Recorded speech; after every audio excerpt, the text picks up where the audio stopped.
This is a Film Stories original podcast. We made this. Welcome to the Starlight Ballroom. Hey!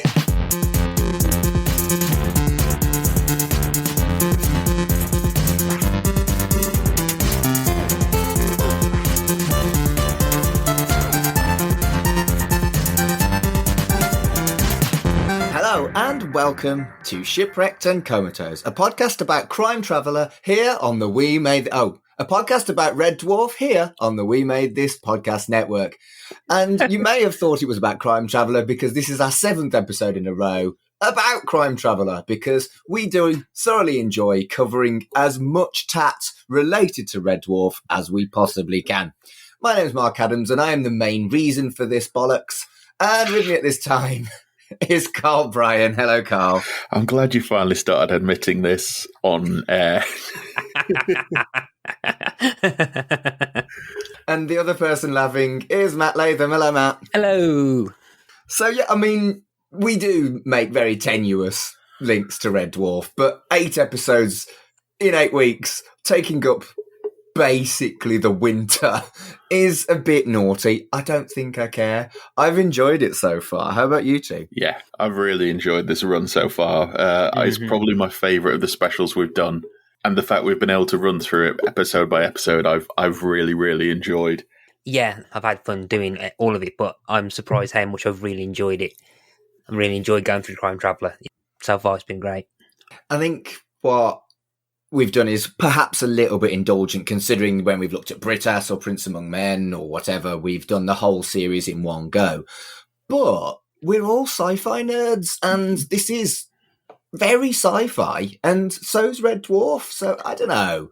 I can vaguely kind of sort of justify it in my head, and I'll be brutally honest, I don't care. There's also a lot more episodes of British Empire than there is of Crime Traveller.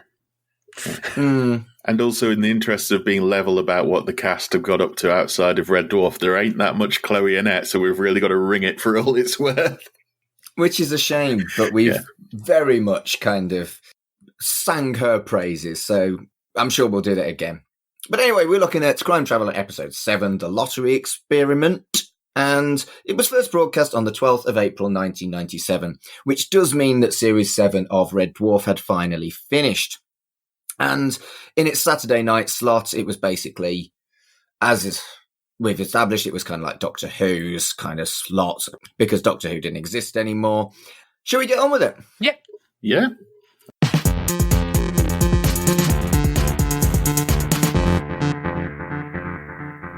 So Holly is tinkering with the machine, and then Jeff arrives with some flowers, and Danny gives him some advice on flowers on his way in. He then gives him some from a resident that's away that wouldn't get them in time, because he's noticed that the flowers that Jeff has bought are flowers that Holly doesn't like. How does Danny know this? He checks the bins. I'm the one who empties the bins, I think is the line, isn't it? Yeah, he knows what she throws away, and she throws away, was it carnations that he'd got? Yeah. That just seems really fucking stalky, and Danny's been lovely so far. I don't know. I think it's quite sweet that Danny, he's been there for so long. We hear about it in the last episode as well, that he's been there for at least 5 years. And so's Holly. So he this is someone he sees at least 4 times a day. I think it's nice. Maybe she lets him in at Christmas and they have a sherry and have a natter, and then there's this whole side of Danny that I don't think we see. Also, I love the fact him and Slade are quite laddie now. They're pals. Oh, I read it really differently. I think you're right. Yeah. I actually like your explanation, but I read it as Danny's massive crush on Holly has become a little bit weird. Am I just a horrible person who assumes bad shit about people? You're a horrible person who assumes bad shit about people, Mark. Yeah. I think that Danny can give Carl a run for his money in terms of the Jeff's Holly shipping. I think as we come to these next 2 episodes, I'm pretty sure that Danny is team Jolly or Slolly or Haid or whatever. Really? Yeah. Really? Slunter. Calling it. Slunter. Slunter. That is what we're calling them from now on. Yeah. Slunter. Yeah. Fuck's sake. If it was like a medieval thing, he'd be like the knight's assistant kind of thing. I've never really picked up in it that he's got a crush on Holly. I think he's just a really sweet bloke. Oh, I thought he did. No, I was assuming he was just nice. Just nice, yeah. Yeah. Okay. You okay, Mark? I mean, maybe. So, we first see Slunter together when he gets to her flat. And Holly loves the flowers. And they very briefly discuss some time travel before she reads the note. And it's signed from Pumpkin.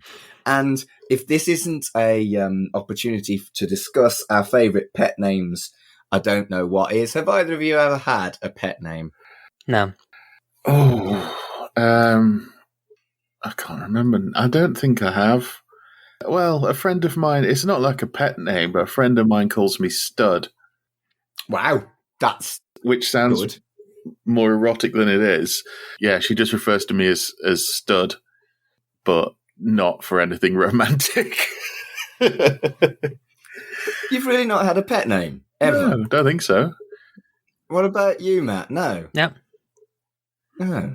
Well, I'm not going to tell you what mine is now, then. I'm not playing if you're not playing. I'd play if I had that, didn't he? Is it anything to do with wearing glasses, being magic, or being bald? No. Oh, okay. So, my first very serious boyfriend, he noticed that every morning when I woke up, I was a bit woozy and always kind of staggered to the bathroom. And he said I looked like Bambi.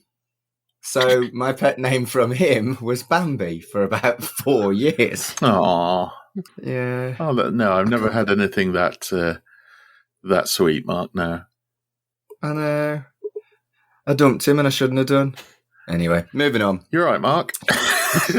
No, I'm not. I'm clearly in a weird fucking mood. Yeah. So, again, so this is kind of what we've kind of seen in the past where the show kind of wants to be serialized or is at this point now quite apparent that it needs to be kind of viewed in a certain order. So we've got an attempt at emotional fallout, which if this was like 2 years later, right, probably would have had a lot more kind of throughout the episode of like Holly's reaction to what Slade did last week.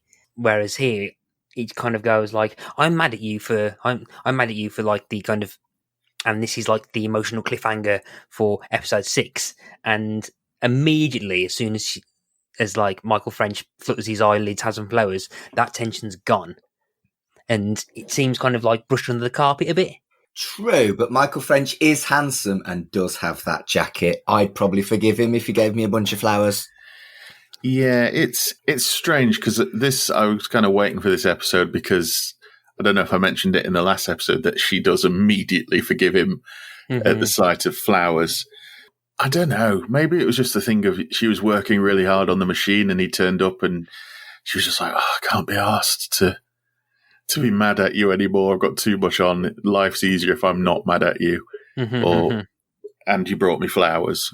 So, but yeah, it's a strange one but like you say, this episode to me feels a bit like when Doctor Who came back, there was always that thing of the episode before the finale would always be like a fluff piece. And for a bit, this felt like that for me. It would always be slightly more lighthearted and more self-contained almost. So my comparison would be Buffy the Vampire Slayer. So, Outside Out of Mind, Go Fish. Seasons 1 and 2, Buffy the Vampire Slayer have examples of that. Yeah, I'd say that's very true, actually, with Buffy. Not so much as it gets towards the later seasons, but yes, I think you're right. Yeah, but that's what this one kind of feels to me. And I don't know whether it was because I rewatched this prior to us doing the record today, so I watched it on 1.25 speed. But all the running around, it really did. And the situation that Slade gets into, it really makes it feel like a farce. Like a proper, like, old school French farce of like, I'm going to ring and, we're going to miss this person here and I'm going to get caught up in this. It just needed like a Benny Hill track and it could have been. It's not the most serious of episodes, although there's a thing about it that we'll get to in a bit, which was I didn't actually see the twist coming. when he works it out, I genuinely didn't actually remember that at all. So I can't remember if I watched this one the first time it went round. I must have done, but yeah, I generally didn't remember how they solved this one. So that made it quite good fun. Mm-hmm. Yeah, and I think whilst you're right that it is one of the more flippant episodes, it does address one of the long-running almost gags about, well, why don't you just win the lottery? Yeah. So, yeah, I think it's actually quite important, even though it is perhaps a little bit more silly than usual. Yeah, I mean, a lot of shows involving time travel probably wouldn't go for this, in the I'm going to try and win the lottery. But it's a conversation that a lot of sci-fi fans have probably had at the end of a long night, or just when they're shooting the breeze, just like, oh, try and win the lottery. Oh, you won't be able to win the lottery because of this, that, and the other. And it's like, well, how would you do it? And, this kind of thing. I'm guessing it is something that people have talked about. And a lot of shows haven't attempted to do something where they genuinely try and do something purely selfish like this. Slade can dress it up as much as I'm doing it for Holly and, to help the machine. But he's helping the machine so he can still solve crime and look amazing. Yeah. And he, as we find out at the end of the episode, he wanted some of the money as well. Yeah. Yeah. So they're chilling on the sofa and he asks her about a day. She's missed a lecture and he's been to stress counselling training. And he asks her to put the telly on, and it's the lottery. And because obviously it's a BBC programme, they can use the actual National Lottery coverage, which I quite liked. Man, this was a throwback. Yeah. Saturday night, the entire nation would stop and watch a 15-minute programme. Normally it was in the middle of like Noel's house party or something like that. Mm. Did you not think it was a bit strange how they went from I'm really mad at you to I'm lying with my head on your lap on a pillow on the sofa together? It almost felt like we missed an episode. Yep. Yeah, I think there's some truth in what you say about it just completely writing off any of the unpleasantness of the previous week. But I was happy to see it. As a fan of Slunter, I was happy to see them this close, especially seeing as we're getting towards the end of the series. And that's the thing, isn't it? We all ship Slunter, and so therefore we want to see Slunter all snuggled up. Yeah, exactly. It sounds like a space captain in a really bad movie. Ship Slunter. Sounds like a disease. It's someone like Lister probably knew when he was young. Oh yeah, me and Slunter used to go around. Go around like, doing stuff and, stuff. Me and Slunter. We've become so very quickly derailed. Oh. Were we ever really on the rails, Mark? Yeah. Probably not. It's just using the machine with the numbers. And they basically argue how to circumnavigate the paradox by him telling her in the past, which kind of almost sort of vaguely makes sense. She decides to give it a go as a scientific experiment. And I think as experiments go, it kind of makes sense. She's a scientist and she would like to experiment around proving herself right. So I'm not so sure it's completely Slade's manipulation. I think he actually, whether he means to or not, genuinely kind of perks her interest because she kind of wants him to be wrong as well. Yeah, she knows it's not going to work, but she's intrigued because it's almost harmless, isn't it? It's sort of like, well, if it doesn't work, it doesn't work. If it does work, we're super rich. What the hell? It's a strange one. But yeah, you can see that she's almost looking at him like, oh, you've thought about this. But he does make sense. He does actually like, well, yeah, why shouldn't this work? And this is one of the biggest examples in the show of time being a character. Mm-hmm. Yeah. Sort of time will stop you. Frankly, she's being a good scientist by, even though she thinks it will achieve nothing, it's almost like she has to cover it because that's what scientists do. They look at every single angle to prove something right. Yeah, it's a weird one because she's obviously a scientist. She believes in science and she's very with that. But she also believes in this higher power of time. So in itself is a bit of a juggling act, I think, in terms of, because in the way that Slade's putting it forward, scientifically, yeah, that should work. Absolutely, that should work, because he won't have the piece of paper. He tells her, she puts it on, it's fine. But then she's got this thing of, this presence of time and time having a sense of justice and things like that. It's an odd one. So they set up the machine and he promises to behave. He has the numbers written down and then memorises them. As soon as he travels, he writes them down again. He's got 12 hours. And then he knocks on Holly's door, but she's not there. Do you think that they have got shit, my past self has just walked out of the living room contingency? I mean, like, if Holly was in the bedroom and then suddenly Slade walks in, they must be on edge, just in case. I mean, yeah.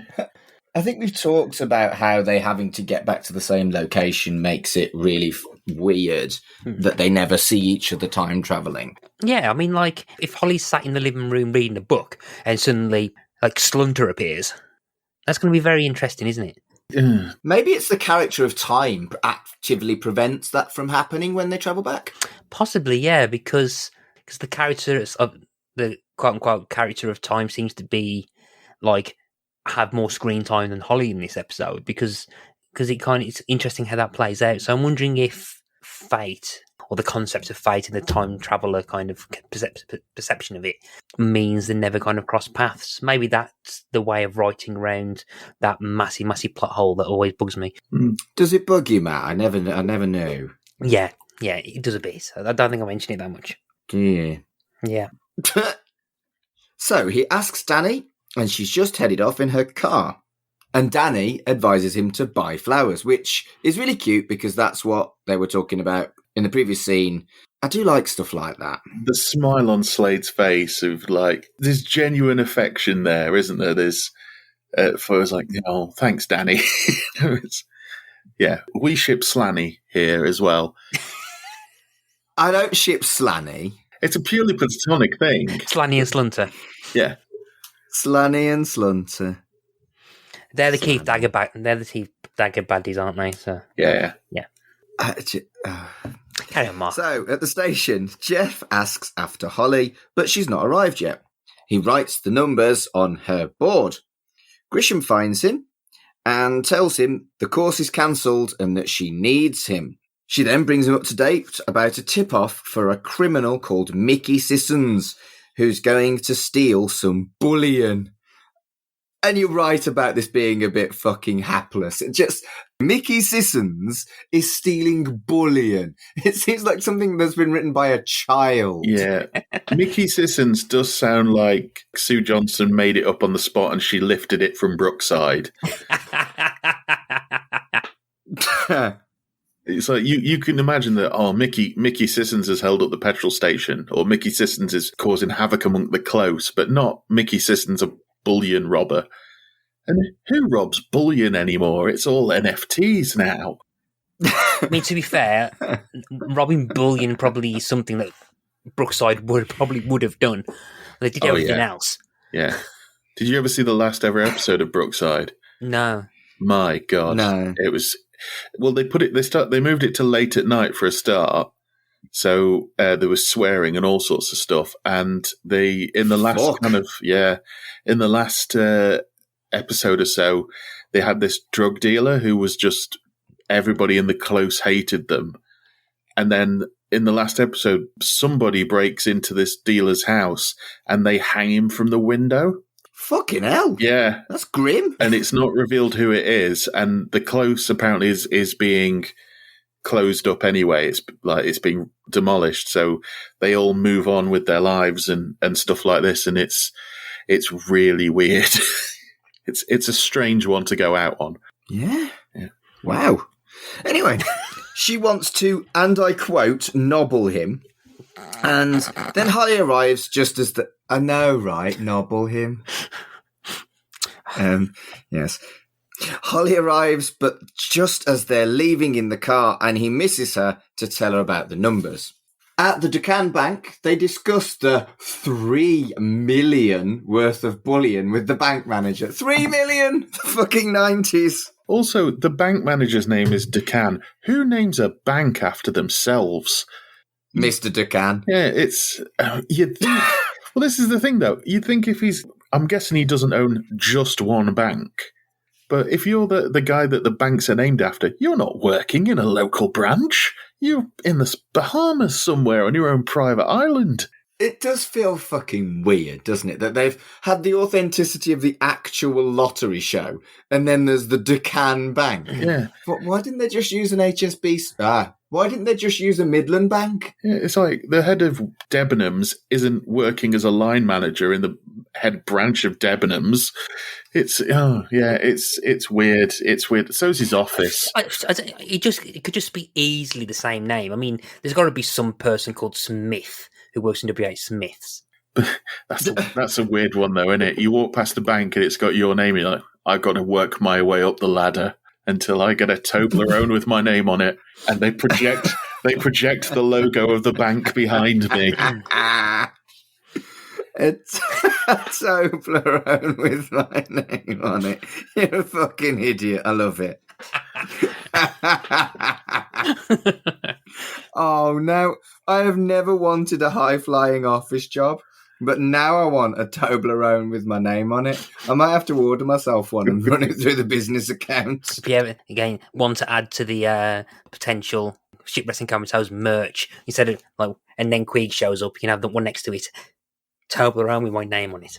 Toblerone with my name on it. I want a Toblerone with my name on it. You can get a Toblerone with your name on it. Yeah. We've just had Christmas, and for Christmas, at Christmas, you can get a Toblerone with your name on it if you've got, like, a modern name. Yeah. And I don't know whether Mark is modern enough to have a Toblerone. You could get an Ernest, because I noticed that because my nephew's called Ernest, but I didn't notice whether you could get a Mark. Oh, you must be able to get one. Anyway, moving on. This is just... We are being very weird this week, even weirder than usual. Yeah, so basically Grisha wants Ducan from Ducan Bank to help with the arrest and allow them to try and catch Sissons. And she puts her reputation on the line. And then there's a brief moment where Jeff picks up what's called fool's gold, which is what kind of people thought was gold sometimes. Pyrite. I really thought that was going to play in more. Me too. I mean, I'm guessing it was a red herring, but the amount of him like looking at it and the camera zooms in on it a bit and it's like, yep, there's going to be something about fool's gold in this one. And it's like, oh, no, there isn't. No. Maybe that was the whole point of the red herring, was that, you know, you were the fool for thinking there was going to be fool's gold involved. Maybe. True. I don't know. Yeah. Holly arrives at her office and absent-mindedly rubs out the lottery numbers. In the most unnatural piece of acting you've ever seen in your life. I mean, Chloe Annett's great, but there is truth in what you say. Mm-hmm. She literally stands, her body facing the board, but her head is completely looking right at a piece of paper while she rubs it. It looks so unnatural. But, you know, you've got to forward the plot, haven't you? And surely she'd have checked what was on the board before wiping it. I thought about this.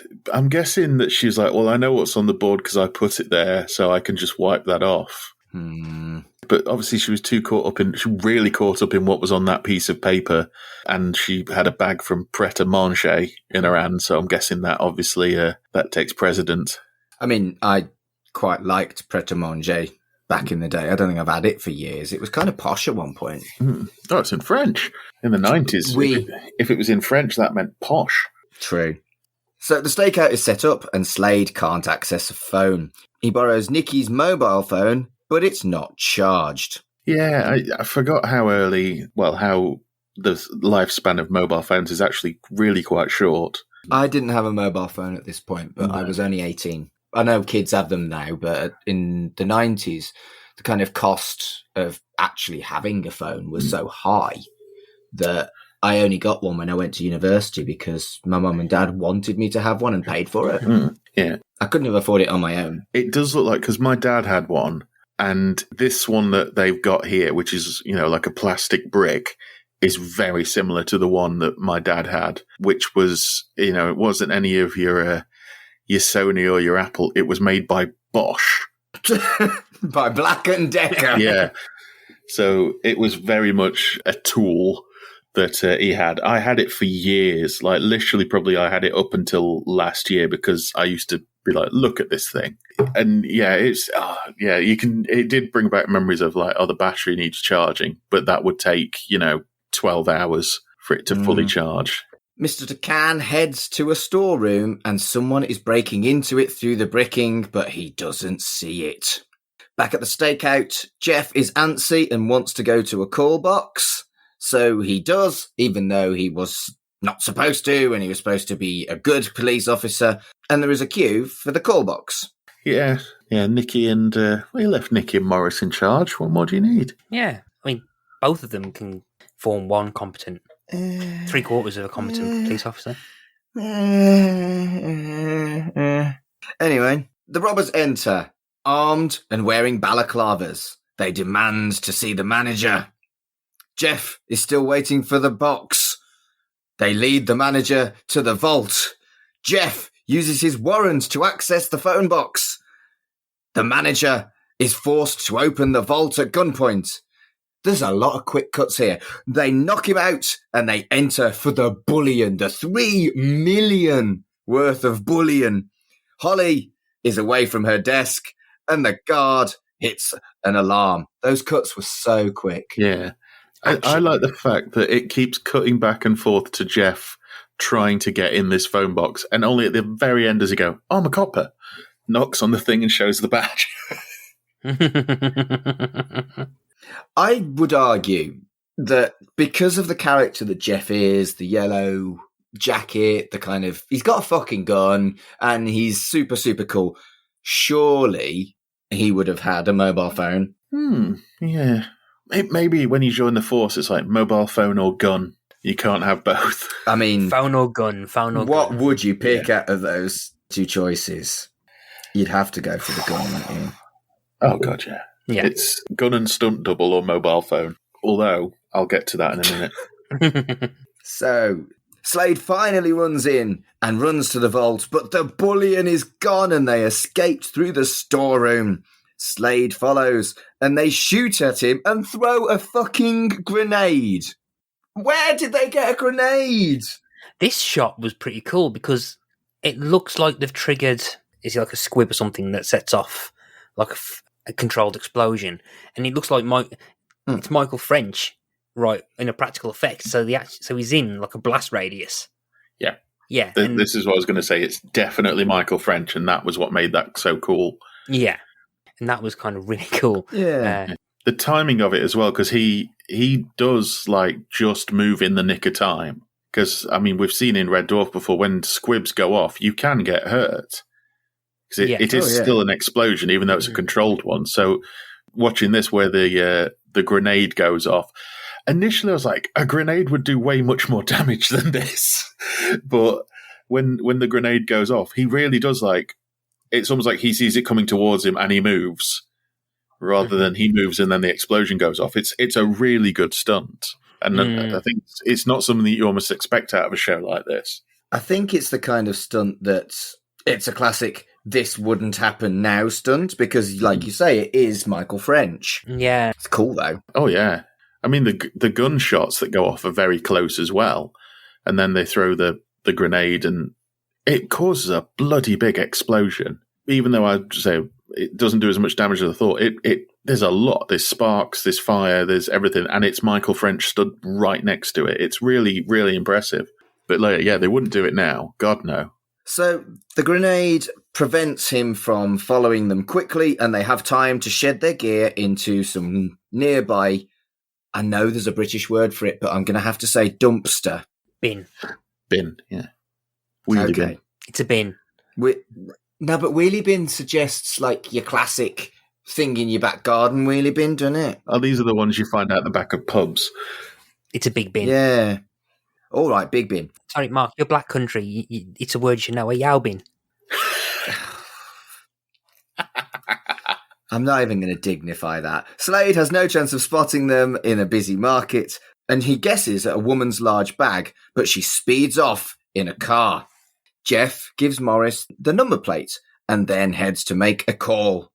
The phones are out because of the explosion.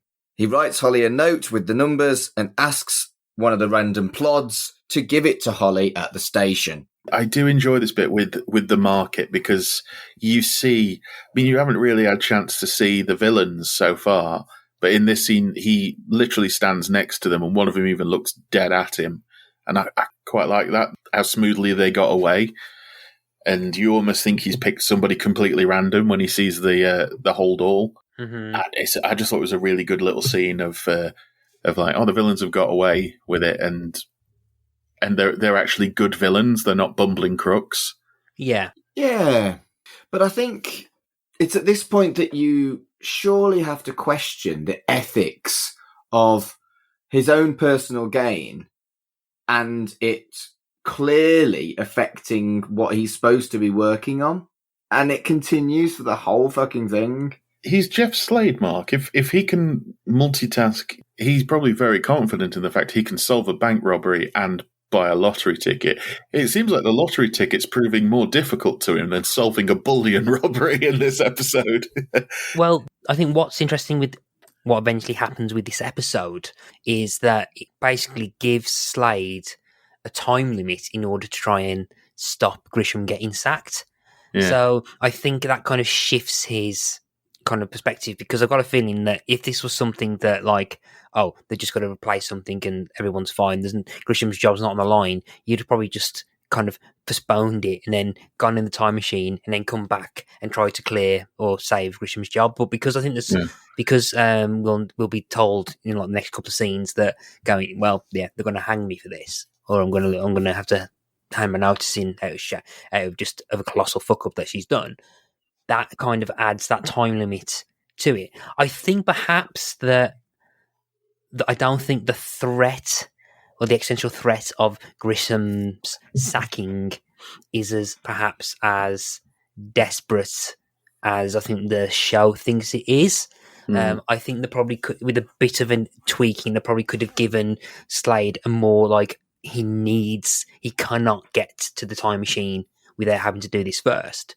I think the episode's trying to perhaps show that Slade's got some respect for Grisham, but I don't think it kind of fully sets up. So I think when, Mark, you're saying that you're having this question about Slade putting the lottery ticket first at times, I think the episode perhaps fails slightly in ironing out why Slade needs to save Grisham and not just spend most of his time working out the lottery and then saving Grisham afterwards.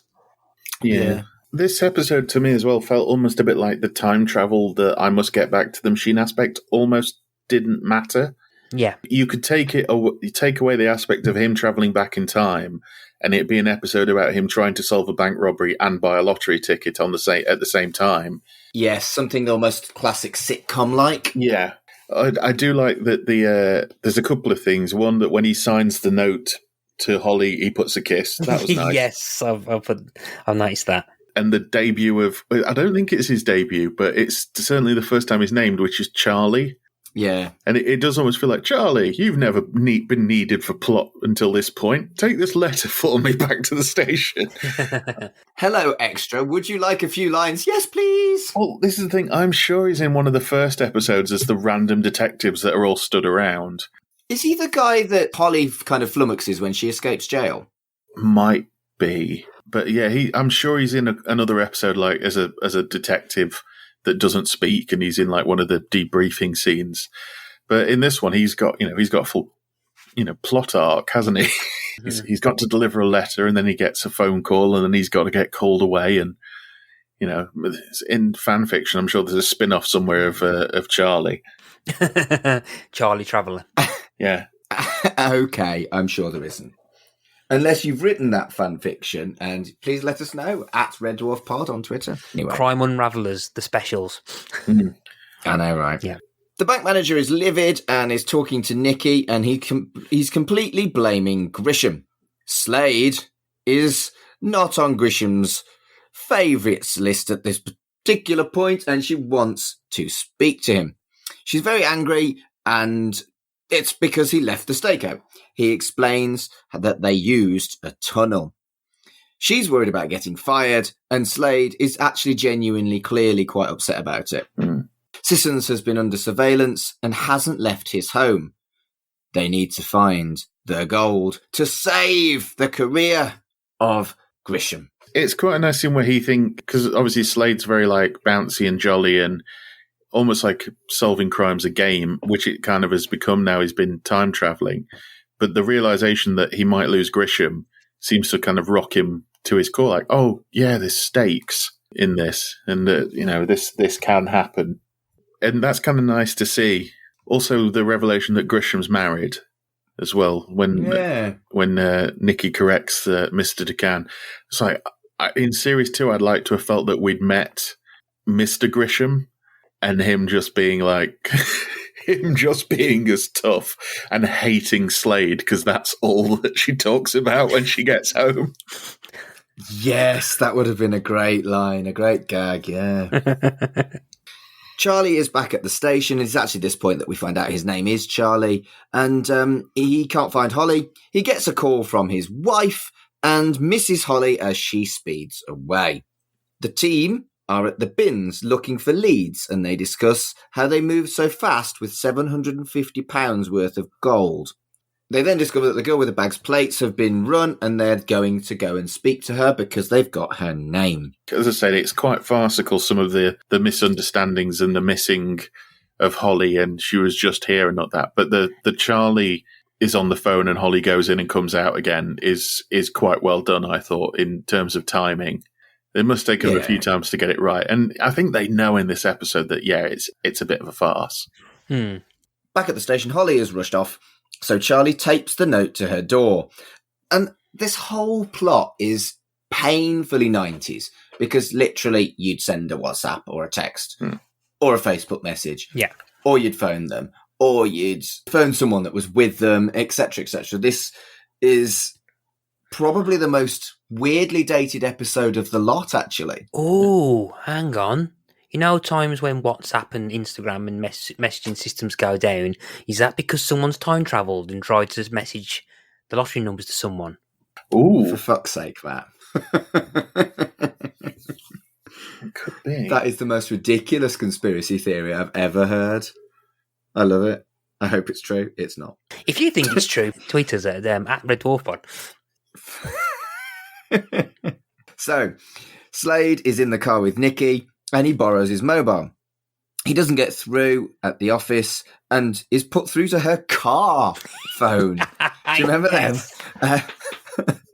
She goes through a tunnel and they get cut off. It's just fucking such a farce, isn't it? It's great. And it's, again, the car phone that's never been mentioned at any point before this series. Car phone. But yeah, again, it's kind of like the weird thing that time seems to happen. Like time seems to happen. I'm wondering whether if there's a character of time, like I don't know, like Death in Discworld, where there's like this anthropomorphic kind of personification of time going, oh bloody hell, these two are trying to mess things up again, and then suddenly change history so that Holly's suddenly had this phone the whole time. Maybe it's Morris. Maybe time is disguised as Morris and just lulls them into a false sense of security by coming across like an idiot. Good. Moving on. They arrive at the girl's work and she's not got anything in the bag. Jeff attempts to send a fax to Holly. A fax! But it's out of paper. A fucking fax! This is so 90s. It's still used in Japan. Yeah. Oh, yes, but this isn't Japan. He's 2 minutes away from someone explaining to him what electronic mail is. Right. My dad's still got a fax. He's still got a fax. Who does he fax? He doesn't. He just hasn't thrown it away. And it's been plugged in for about 10 years, and I don't think he's received one. He's been retired for 10 years, and he's still got a fucking fax in the house.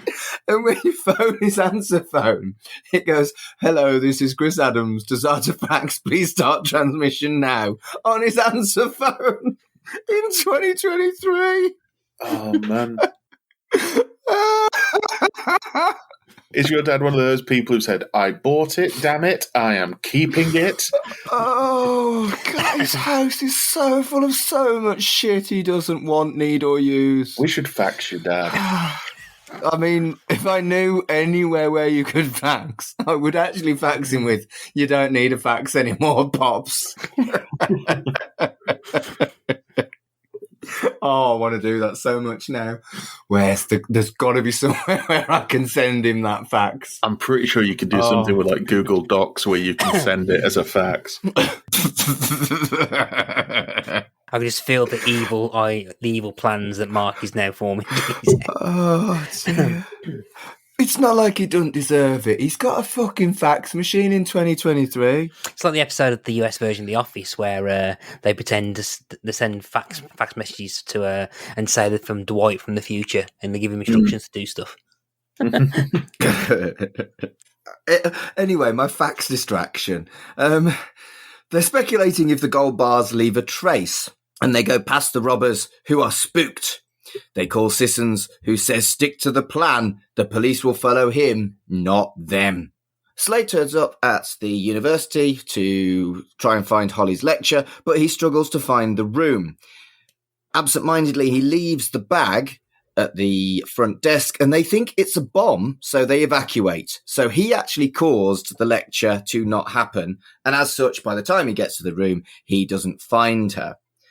What I thought was fascinating about this is how topical it was, because this was filmed, maybe a year and a half, maximum 2 years after the Manchester bombing? Yeah, not that long at all. I think it's filmed. No, it wouldn't be. Maybe it was filmed in London, but I know a lot of production was in Manchester for a lot of these things, so it could have been shot in Manchester. I think regardless, it's one of the biggest, if not the biggest, bomb in all of UK history, isn't it? The Manchester bomb. It took out a whole fucking Marks and Sparks. I can imagine so. I would say, obviously, it was quite a while ago now. Maybe a lot of people think of the 7/7 bombings. Yeah, I mean, at the time, obviously. Oh, at the time, absolutely. I actually arrived in Manchester in 97, so not long after the bomb. And there are areas of Manchester that were basically kind of like gigantic boarded areas that you couldn't see. It was harder to get into than Fort Knox. I'm glad you clarified that you turned up in Manchester after the bomb. But yeah, thanks. I was 19 when I went to I moved to Manchester, but it was really odd to almost see a big city being rebuilt. And for anyone who knows Manchester, that area is now where the Triangle is and where the Printworks are as well. So stuff like the Hard Rock Cafe and all of those kind of like fountains, and indeed the rebuilt M&S, that was all completely blocked off for a couple of years in the late 90s. So I think the whole bomb scare thing was almost weirdly edgy in this kind of flippant episode. Or maybe I'm reading too much into it because, frankly, I'm Mancunian. I think it might be one of those things that, if you are Mancunian, but again, I mean, we were all there at the time, but I say we're all quite young. So it might not have. I mean, it's a show about a time traveling copper in a bright yellow jacket. So I maybe wouldn't have thought that. Maybe it was something for the adults, really. And it's like, oh, that's a bit close. Maybe it got complaints at the time. We don't know. Back at the HQ, Slade ensures the note is taped to Holly's desk, and Grisham is really, really down and thinks she's going to lose her job. Morris tells them that Sissons is on the move, so they all head out to follow him. Holly gets back to the office and her lab results are put on her desk right on top of the note.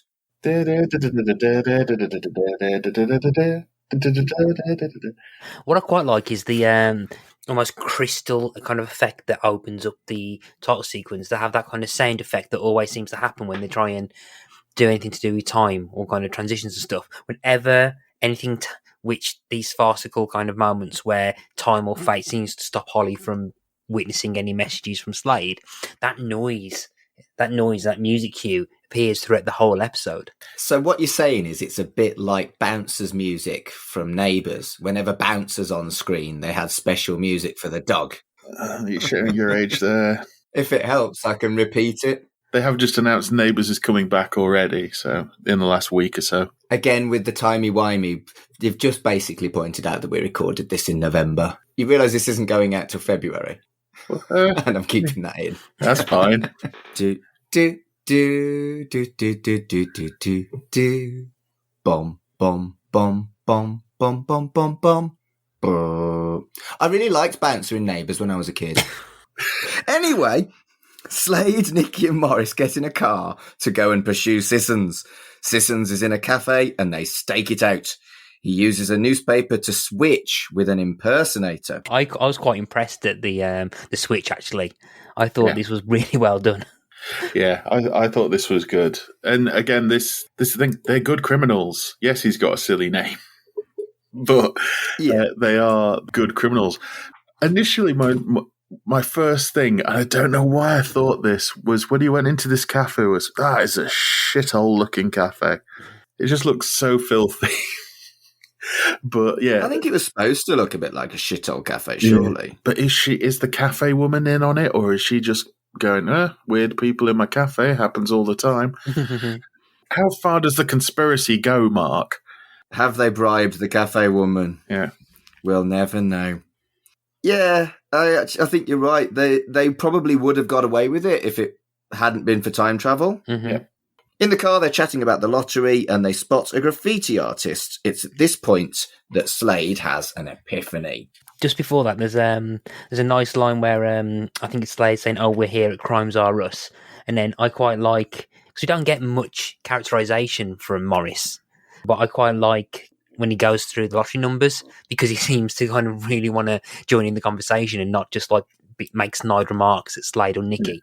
And like he's got like his age, he's 28 and his girlfriend's 32, and he was in the scout. His scout number's 11. Yeah.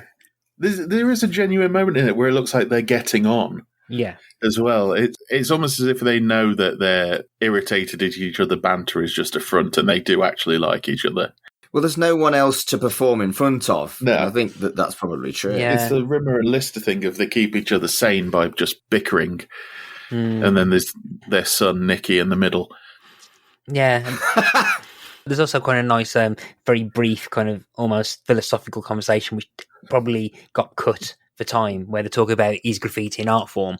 And as someone who I've never graffitied or anything, but there's like, there's a great area over the last like 10 years been redeveloped in Birmingham called Digbeth, and they've got graffiti artists to paint all the walls and stuff. So like a lot of the places is like full of graffiti and everything. They've had like street art festivals in the past, and I've been to a couple of them actually, because like you can just wander around and see all these artists spray painting and stuff. And yeah, I just thought I'd just mention it because I want to like pro graffiti.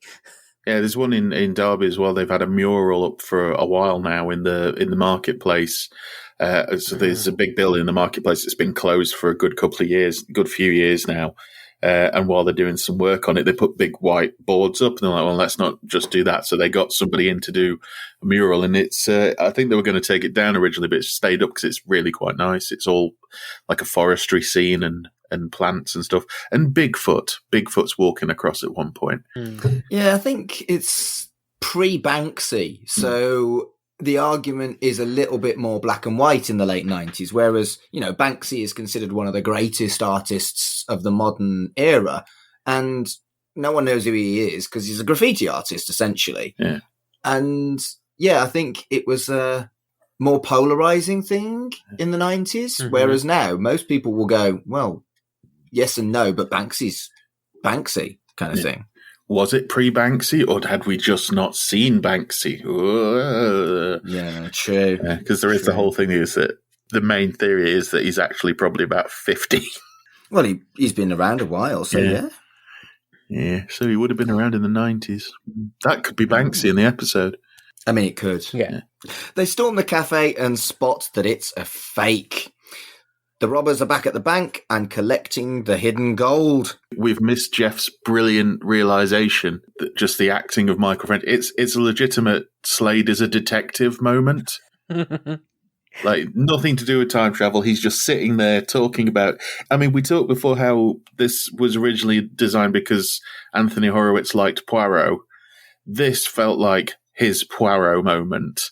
Sees a spray paint, a graffiti artist painting some bricks, pauses, and rather than having to wait till after the ad break for everyone to be in a room for Poirot to confront them, he actually goes for it there and then and realises what's happened. Yeah. I like it. Because the time travel aspect, like saying this, doesn't matter. It's all about him being an actual detective. Mm-hmm.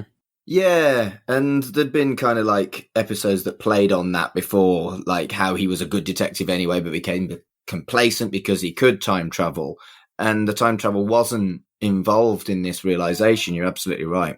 The robbers are back at the bank and they're collecting the hidden gold that, as you say, has been disguised as bricks. Then the lads turn up and Sissons shoots at them, but Slade pursues him. I've just referred to them as the lads. I did wonder then what you're saying. Like the way you said it makes it like they stormed in and struck a pose. Stand back, crime. The lads are here. Get your ingots out for the lads. Bring your bullion, bring your bullion, bring your bullion up the stairs. Lads. That's us. He's got some gold That's the three of bullion in his bag. He's got some gold bullion in his bag. We are so laddish. Look at us being laddish. Oh, absolutely. Lads. I'm going to have another decaf in between recordings. Good. I like the fact as well is when you see the van outside, you get the small reveal, if you're paying attention, that the woman that they interviewed earlier is driving the van. Yeah. So it's that thing of there's no pretense. Slade hasn't got this wrong. He is 100% right. And they're not even going to cover up the idea that he might possibly have got it wrong. The gun pulling is as abrupt as when Slade does it in previous episodes. Oh, yeah. It's like, Slade's got it. Oh, God, he's got a gun. And I was like, oh, yeah, Slade had a gun when it suited him in previous episodes. But Slade never pulled his gun out to return fire. He just chased him and rugby tackled him. Which is weird because he hasn't been particularly gun shy in previous episodes. I've got a gun, so have I. Yeah. You know, anyway. Maybe he left it at home. Maybe. So, running back through the brick hole and into the tunnels, and he's still firing at him. He's a bit like a stormtrooper, doesn't it? Nothing. He runs out of bullets, and Slade pounces on him and catches him. Morris as well manages to get one in a very slight hero moment for Morris. One of them goes for him and he manages to take him down, which I thought was quite nice. That they've been really getting on this episode and Morris actually gets a collar. Yeah. Yeah, and I think even though there's obviously the motivation to go and call Holly, letting Nikki do the arrest is kind of nice as well. Yeah. That Nikki gets his moment too, as well as Morris. Yeah, definitely. Yeah. It's taken 7 episodes for either of them to look anything other than inept, but you know, it's nice to see. Yeah. All of this, by the way, Nicky does not lose his cap. That cap stays on his head throughout and doesn't budge. It's a good cap. It's a lovely cap. It goes with the scarf as well, which I thought was nice. When Slade does call Holly, she is in the shower. Slade gives up and attempts to get Nikki to buy his lottery ticket for him. And then he heads back to the HQ. Yeah, I thought this was going to be, initially, because they were really dragging it out of she was on her way, she was coming, that this was going to be Chloe Annett in a towel for the dads. But it's her in a massive dressing gown with wet hair. Honestly, I'm surprised it wasn't. Yeah. Chloe Annett in a towel for the dads. Good on Crime Traveller for being classier than that. Mm-hmm. I mean, she still came out in an oversized dressing gown with wet hair. It's something. It's not what the dads probably would have wanted. No. Grisham is in her office preparing her resignation when the commissioner arrives early. It's not going well, but then Slade arrives and saves her by revealing the gold, saying it worked to plan and telling them that they've caught all of the baddies. The gold was painted white to look like bricks, and he reminds, and my notes have got inverted commas there, he reminds Grisham that it was her that spotted the paint in the bag. Grisham gently, silently, and secretly bins her resignation. Yeah. And I was really fucking pleased. Yeah, I was as well. It's how much, though, does the actor in this scene who's playing the police commissioner look like? If you looked up police commissioner in like an actor's dictionary, it's this guy. You're not wrong. It's the Tash. Yeah, he's got the bald head with the hair around the side. He looks like the eagle from the Muppets. Sam. Yeah. It's Sam, yeah. It's perfect. It's just perfect. casting. Did you watch the recent Muppet series where he becomes all kind of like paranoid about love and he's really quite vulnerable with the fucking eagle? The mockumentary one. Yeah. Animal will do naked if tasteful. Fucking brilliant. It's brilliant. It's so brilliant. The last one I saw, I think it's the second one where he has the badge off with the guy from Modern Family. Was it the guy from Modern Family's the French police, and obviously he's FBI, and they just keep having a who's got a bigger badge contest, and it just gets ridiculous. It's like one of them rips open their shirt and their entire like bulletproof vest is their badge. Back at the machine, and it breaks upon his return. She needs £200 plus VAT for a new laser refractor. Right, okay, yeah, I know. Okay, I know I keep mentioning it, but so far, this has had the biggest writing of how hasn't he not walked in on them? Yeah, it's the biggest I've written in my notes. It's taken up about a quarter of the page. It was like, how have they not noticed someone walk in? Yeah, okay, yeah, that's that rant done. Carry on. Yeah. Slade is confident that Nikki's ticket will win. Holly is obviously sceptical. They arrive at the office, and they've won. Grisham thanks him for his help, and they start celebrating the lottery win. He then discovers he got 4, not 6 numbers, because Nikki got the numbers upside down. They've won £186, which doesn't even cover the price of a new laser refractor. It's weird because, like I say, I don't remember watching this episode when it first went out. So I kind of watched this with fresh eyes. And the first thing I noticed when he wrote the numbers down was, well, all of those could be seen upside down. But yeah, I do enjoy this scene just because, everyone's being so nice to him and he's only 180 quid. Yeah. Morris is like, I've always liked you. And so it's like, I've never liked you. It's like, oh, he could really tank his own job here just by telling everyone what he thinks. Yeah. Yeah, it was obvious, but it was still fun. Oh, it was very fun, yeah. And then at the end, Holly asks, should she drink her sparkling wine or pour it over his head? And he does it for her. This is the thing. What's she mad about? Yeah. Yes, the machine's busted, but he was going to probably bust the next time it worked anyway. Spoilers. But, well, no, it's just broken, hasn't it, in this episode? But he went to deliberately try and get them the money they need for her to continue her work, and now she's annoyed with him about it. Yeah. It's not even like she got her hopes up about it, because it's literally been one day. Well, it's significantly less shitty than what she did in the last episode as well. Yeah. Hmm. She can see that he's tried to make it up to her at least. But yeah, just tipping the sparkling wine over the head. And I love the fact they've got a printout of the lottery as well, of the lottery numbers, like an official branded printout. Mm. Yeah. All in all, it was a bit silly, but I think it's one of my favourites, actually, this episode.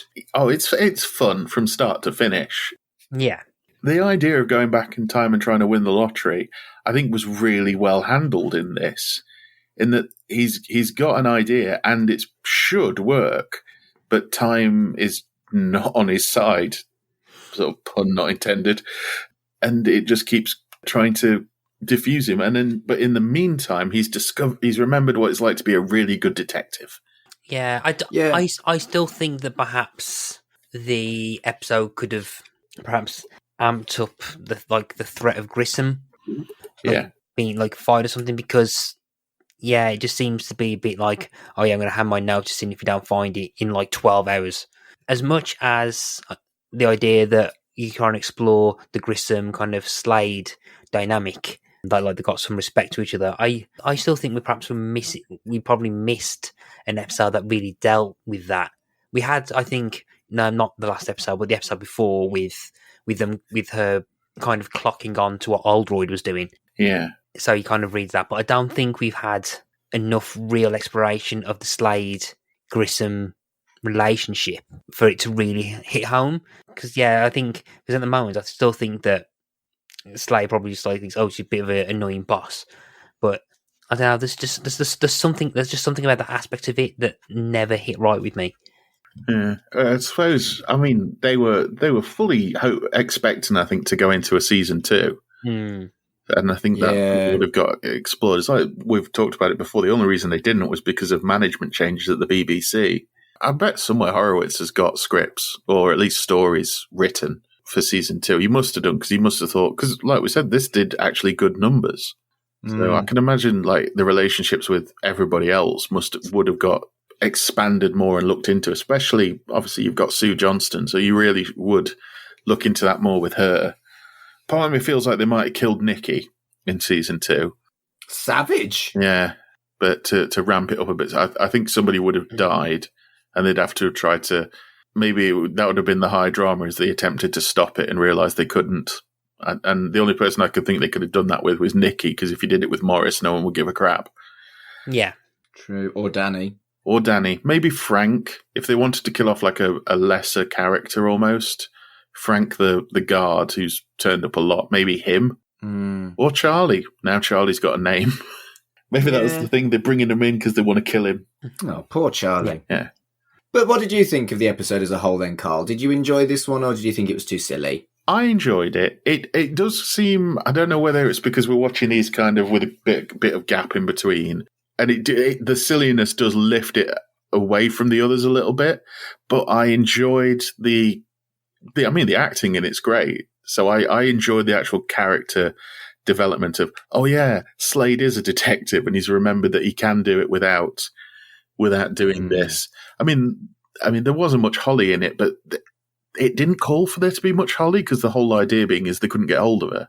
But I don't know, I enjoyed this episode. It's probably not one of my favourites out of the series, but it's still a very good episode. How about you, Matt? I did quite like the light entertainment, farcical elements of it. I remember saying this, I can't remember which episode it was, where it seems like the show is trying to specifically answer questions on, like, can they go back and change time? And then Slade tries to and can't. Or what happens if Slade goes on his own? Okay, this is what happens when Slade tries to go on his own and stuff. And like, okay, then what happens if they try and win the lottery with a foolproof plan? And I quite like the show taking the moment to step back and go, okay, let's answer this question. I think you're right, but I would go as far as saying this is probably my favourite, just because I like the silliness. I like how they scupper themselves, but it's almost like the character of time is a real thing rather than just... Yeah, I really like this episode. It's probably my favourite, and I understand why you don't like it as much as I do, but I don't care.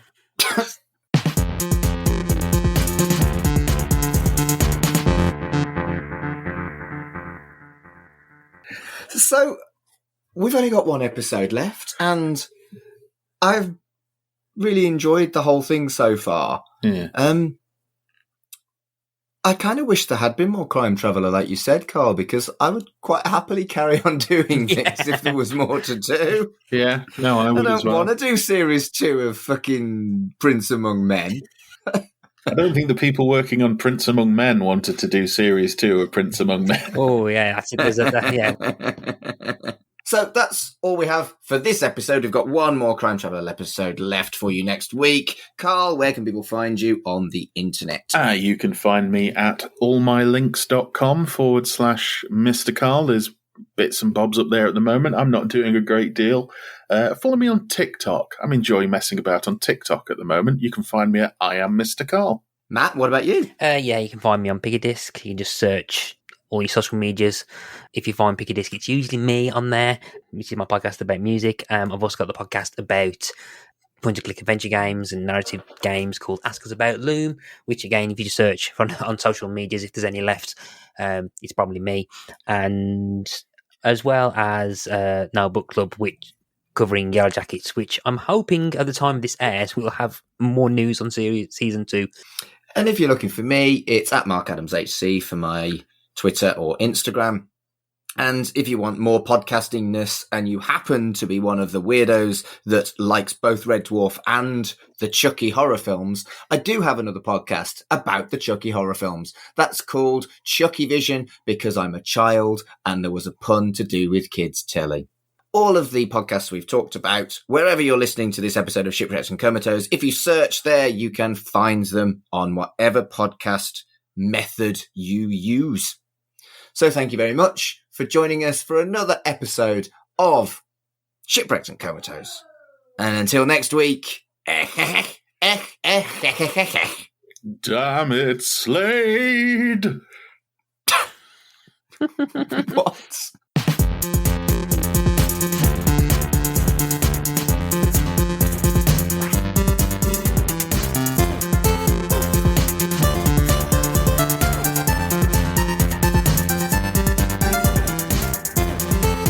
Shipwrecked and Comatose, a Red Dwarf podcast, was created and produced by Mark Adams and Kurt North. You can find us on Twitter at Red Dwarf Pod, and we are part of the We Made This Podcast network, which can be found online at wemadethispod.com or on Twitter at We Made This Pod.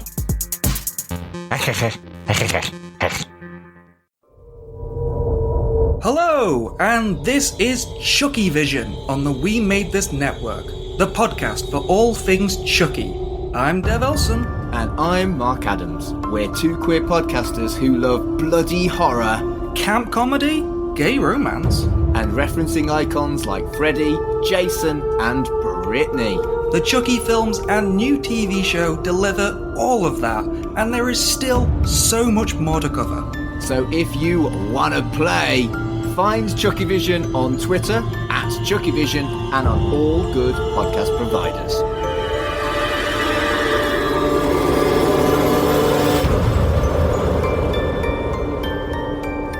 And yes, the title is a Chuckle Vision pun.